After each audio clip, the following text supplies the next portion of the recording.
अमर बाबू यही रहते हैं क्या? जी हाँ। जरा बुलाओगे? जी अभी बुलाता हूँ।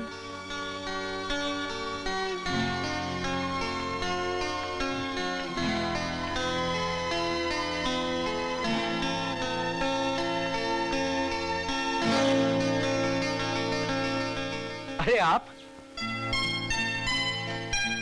फरमाइए, क्या सेवा करूं आपकी? आपको नौकरी की तलाश है ना?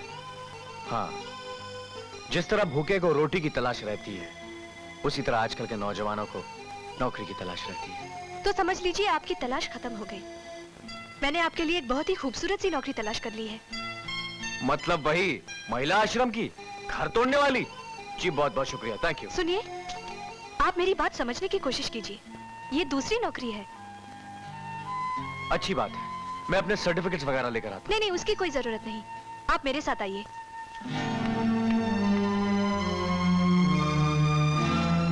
आइए ना। सबसे पहली शर्त मिस्टर अमर कुमार, सीमा देवी के साथ आपकी शादी जाली है, यानी कि झूठी शादी होगी। असलियत में आप सीमा देवी की मुलाजमत करेंगे और इस मुलाजमत के इवज में आपको हर महीने 2000 रुपया तनख्वाह मिलेगी। ठीक है? ठीक है। शर्त नंबर 2, दुनिया वालों के सामने, समाज में अमर कुमार को सीमा देवी से हस्बैंड जैसा व्यवहार करना होगा, लेकिन अकेले में अमर कुमार सीमा देवी के सिर्फ मुलाजम होंगे, इससे ज्यादा कुछ नहीं। जी, यह बात तो मंजूर है, मगर एक सवाल मैं भी पूछना चाहता हूं वकील साहब, जवाब दीजिएगा। पूछिए। अगर सीमा देवी को बच्चा हो जाए तो उस पर किसका अधिकार होगा? बच्चे कैसे हो सकते हैं? जैसे होते हैं। Shut up. माफ कीजिएगा वकील साहब, ये 2000 रुपए की लालच देकर मुझसे नकली शादी करने के लिए कह रही हैं, और मैं इस बात से साफ इनकार करता हूं, क्योंकि ऐसी लड़की अगर मुझे अपनी सारी दौलत, जायदाद सब मेरे कदमों में रखकर सचमुच भी अगर मुझसे शादी करना चाहे तो भी मैं साफ इनकार कर दूंगा। क्या तुम्हारी ये हिम्मत? हिम्मत तो आपने अभी देखी नहीं है मेम साहब। आप लड़की जाते हैं इसलिए माफ कर देता हूं, अगर कोई दूसरा होता तो वो हाथ मारता कि नकली शादी तो एक तरफ, आप असली शादी के लायक भी नहीं रहती।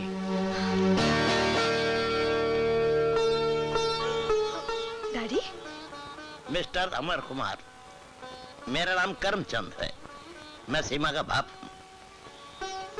नमस्कार। नमस्ते। मुझे तुम्हारी साफ गोई और करख्त जवाब सुनकर बहुत मजा आया। साफ साफ बात करने की मेरी आदत है हुजूर, मगर तकलीफ तो यह है कि जमाना इस आदत की दाद तो देता है मगर नौकरी नहीं देता, बल्कि जज्बात को ठेस पहुंचाकर, मेरी गरीबी का मजाक उड़ाकर, मुझे पैसे का लालच देकर मुझसे गलत काम करवाने की तमन्ना रखता है, और मैं ऐसी हजारों नौकरियों को ठोकर मारता हूं। अमर बेटे, कौन कहता है कि तुम्हारी आदत की कदर करने वाला इस दुनिया में कोई नहीं? मैं हूं ना। आज से मैं तुम्हें अपने ऑफिस में मैनेजर की नौकरी देता हूं। जी। यस। डैडी, डैडी आप धोखा खाएंगे, आप इन्हें पहचानते नहीं। आदमी की पहचान मुझे तुमसे ज्यादा है बेटे।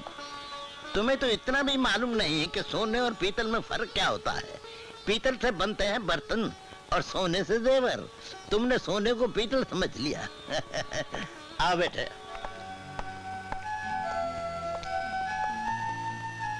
नमस्कार।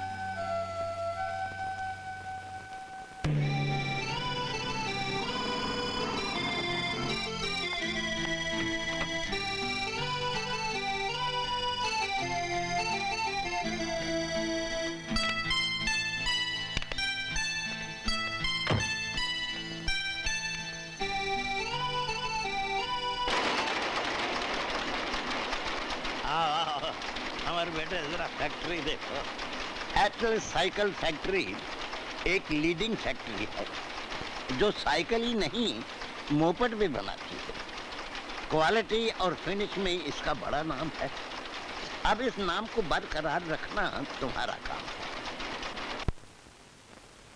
अमर, आज से तुम इस एटल साइकिल फैक्ट्री के मैनेजर हो गए, मगर इसके साथ तुम्हें मेरा एक जाती काम भी करना होगा जो सिर्फ तुम कर सकते हो। फरमाइए, मेरे बस में होगा तो जरूर करूंगा। मेरी बेटी को शादी के नाम से चिढ़ है, वो शादी करना ही नहीं चाहती। अगर तुम उसे शादी करने पर आमादा कर लो तो ये तुम्हारा एहसान मैं 7 पुश्तों तक नहीं भूलूंगा। अरे नहीं नहीं नहीं नहीं, कैसी बातें कर रहे हैं आप? एहसान तो आपने मुझ पर किया है। अगर मैं आपके किसी काम आ सकूं उसे मैं अपनी खुशनसीबी समझूंगा। और सीमा जी की जो जिम्मेदारी आपने मुझ पर सौंपी है उसे मैं निभाकर ही रहूंगा। सच? Yes sir. लेकिन इस वक्त वो जिद का फौलाद है और फौलाद को पिघलाकर मोम बनाना, इसके लिए थोड़ा सा वक्त लगेगा। मगर ये काम मेरे जीते जी तो हो जाएगा ना? जी हाँ, भगवान ने चाहा तो आपके जीते जी आपकी बेटी सीमा की तो क्या, उसके बच्चों की भी शादी हो जाएगी। जियो बेटे, तुम्हारी बातों से मेरी आस बनने लगी है। काश तुम मुझे पहले मिले होते। अच्छा सर, मैं चलूं? जाओ, जीते रहो।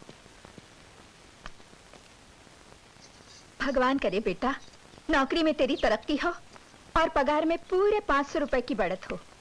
माँ, इस प्रमोशन के लिए ऑफिस में बहुत से क्लर्क्स पूरी कोशिश कर रहे हैं, लेकिन मेरा रिकॉर्ड देखकर मुझे लग रहा है ये प्रमोशन मुझे ही मिलेगी। भगवान करे ऐसा। अरे माँ, माँ क्या हुआ? क्या हुआ माँ? दिखाओ तो। दिखाओ माँ। कितने जोर से मेरे पाँव को लगा। हरामखोर। पापा, एक बात पूछूं? बोल। एक दिन शारदा मम्मी की ठोकर से कप टूटा तो नानी ने उनको थप्पड़ मार दिया, और आज नानी की ठोकर से गिलास गिरा तो भी नानी ने शारदा मम्मी को थप्पड़ मार दिया। ऐसा क्यों? एक बहुत आसान सी मिसाल दूं? ये क्या है? छुरी। ये क्या है? सेब। अभी छुरी को सेब पे गिराओ या सेब को छुरी पे गिराओ, हर हालत में बेचारा सेब ही कटेगा। और ये जो तेरी नानी है ना, हाँ? ये छुरी नहीं है, ये कुल्हाड़ी है। तो कुल्हाड़ी को पैर पे मारो या पैर को कुल्हाड़ी पे मारो, हर हालत में पैर ही कटने वाला है। ये बच्चे को उल्टी सीधी क्या पट्टी पढ़ा रहे हो? नहीं नहीं, पट्टी नहीं पड़ा था, इसकी आंखों पे जो पट्टियां लगी थी ना, वो पट्टी खोल रहा था मैं। ऐसी बकवास फिर की ना तो मुझसे बुरा कोई नहीं होगा। हाँ, जाहिर बात है, तुमसे ज्यादा कोई बुरा हो भी कैसे सकता है? क्या मतलब? नहीं नहीं, ये मन की ख्यालात की कोई डकार थी, वो निकल गई। तुमको कुछ भी नहीं बोला मैंने। अरे पहलवान, ऐसे कमर पे हाथ रख के यहाँ मत खड़े हो, डर लगता है कहीं घबराहट में सालन में नमक की जगह शक्कर डाल दूंगा तो तुम्हारी माँ की सड़ी हुई सैंडल सुबह सुबह खानी पड़ जाएगी। जाओ ना यहाँ से, मैं तुम्हारे पैर पड़ता हूँ। जाओ। अरे मैं कहाँ अखाड़े में फंस गया हूँ यार। नहीं, वापस जाओ, खड़ी है। क्या मुसीबत। लेकिन पिताजी, आप अमर से पूछकर तो देखिए, वो राजी होता है कि नहीं? वो कौन होता है राजी न होने वाला? मैं जो कहती हूँ वही इस घर में होकर रहता है। अरे बाबा, हुज्जत करने से क्या फायदा? एक दफा उससे पूछ लेने में क्या बुराई है? अमर, जरा नीचे तो आना बेटे। पिताजी, जो कुछ भी कहना है फौरन कह डालिए। आज मेरे ड्यूटी का पहला दिन है और मैं पहले ही दिन ऑफिस में लेट जाकर अपना रिकॉर्ड खराब करना नहीं चाहता। चलो मैं शॉर्टकट में बता देता हूँ। यहाँ के एक बहुत बड़े रईस हैं, सेठ द्वारका प्रसाद। उनकी इकलौती बेटी सोना के साथ मैं तेरी मुलाकात करवाना चाहता हूँ। किस सिलसिले में? तेरी शादी के सिलसिले में। ओह। हाँ अमर, अगर तू ये रिश्ता मंजूर कर ले तो सेठ द्वारका प्रसाद की जायदाद का अकेला मालिक बन बैठेगा और साथ में वो 10 लाख नकद देने को भी तैयार है। अच्छा अच्छा अच्छा अच्छा। तो दूल्हों के बाजार में आप मुझे 10 लाख रुपए में नीलाम कर रहे हैं ना? कैसी बात करता है? किसी बड़े घर में शादी करने का मतलब अपने आप को नीलाम करना होता है क्या? बिल्कुल। पहली बात तो यह है कि दहेज लेना पाप है, और दूसरी ये कि बड़े घर का दामाद बनना जैसे टोपी को सर से उतार के पैरों में पहनना। और अगर मैं बिक गया ना तो मेरी भी वही हालत होगी जो आप लोगों ने बजरंगी भैया की है। बेचारा आप लोगों के एक एक इशारे पर सारंगी की तरह बचता रहता है, और मुझे सारंगी बनने का कोई शौक नहीं। Bye bye.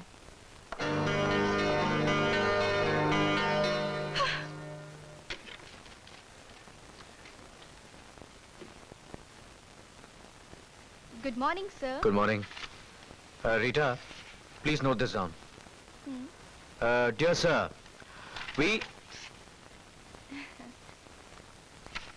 Miss Rita, yes sir. तुम इस ऑफिस में नौकरी करने आती हो या फैंसी ड्रेस कंपटीशन में आती हो? जी। लड़की अगर ढंग के कपड़े पहने तो खूबसूरत लगती है, मगर जो कपड़े तुमने पहने वो बेहुदा हैं। इसलिए अभी इसी वक्त घर जाओ और कपड़े बदल कर आओ।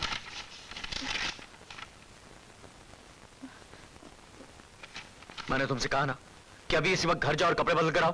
Now out. ये sir.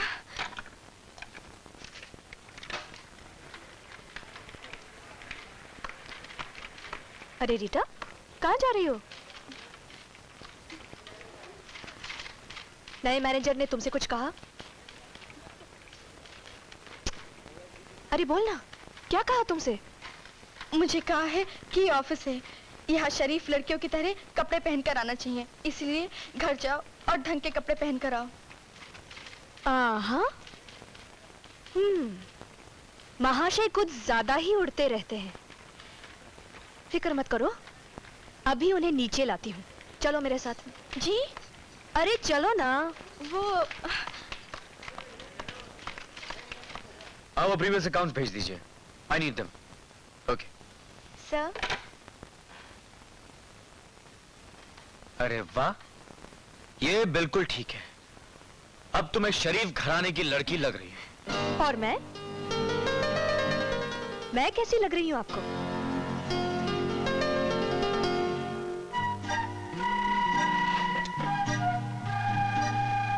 Good morning madam. Manager क्या बन गए? आसमान पर उड़ने लगे? औरतों से झड़प मोल लेने की आदत नहीं जाती आपकी? औरतों को क्या पहनना चाहिए, क्या नहीं पहनना चाहिए, क्या हमें आप मर्दों से सीखना पड़ेगा? रीटा को इन कपड़ों में देखकर आपने इसे दफ्तर से बाहर निकाल दिया था। अब मैं इन्हें पहनकर आई हूँ, क्या आप मुझे भी दफ्तर से बाहर निकाल देंगे? जी नहीं, मेरी इतनी औकात नहीं है सीमा जी। रीटा मेरी मुलाजिम है, इसलिए मैंने उसे घर जाने को कहा। लेकिन आप तो मालिक हैं और मैं आपका नौकर हूँ। मालिक कुछ भी पहनकर आए, नौकर कुछ नहीं कहेगा। अगर आप इस वक्त अपने कपड़े उतारे भी दे तो भी मैं आपको कुछ नहीं कहूंगा। नहीं, मैं Stupid!